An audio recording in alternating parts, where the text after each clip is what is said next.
مساء الخير، مساء الفل والياسمين للجميع. هلا اليوم رح نشارككن وصفة اليوم أو إفطار اليوم متل ما كل يوم بنشارككن. اليوم وصفتنا رح نعمل معكرونة بالصلصة البيضا.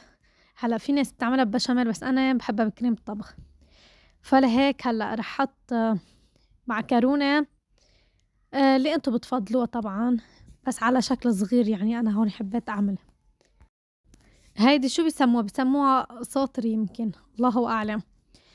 فبتحطوا الكمية اللي انتو بدكن اياها، يعني قديش عيلتكن بتحطوا الكمية، خاصة برمضان الواحد بده يعمل على قده ويعمل شغلات انه منوعة بس بنفس الوقت كميات قليلة كرمال ما ينكبشي ونحافظ على النعمة، أهم اشي.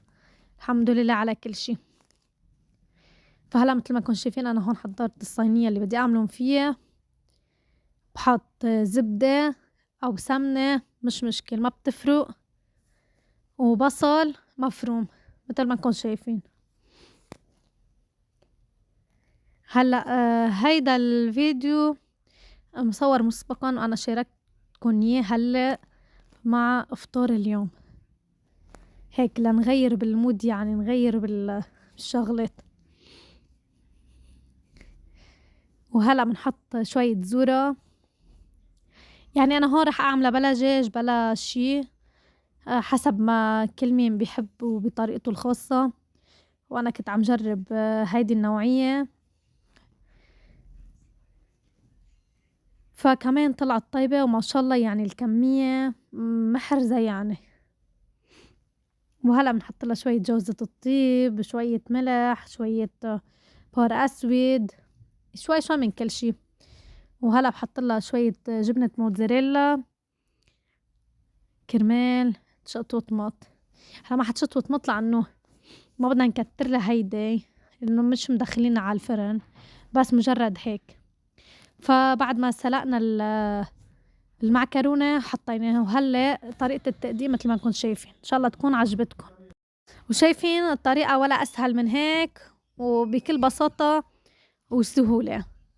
إن شاء الله تكون عجبتكم الوصفة، وصفة سريعة وبيحبوها الكبار والصغار. هلا أكيد في ناس ما بتاكل يعني من هيدا على حسب الوضع.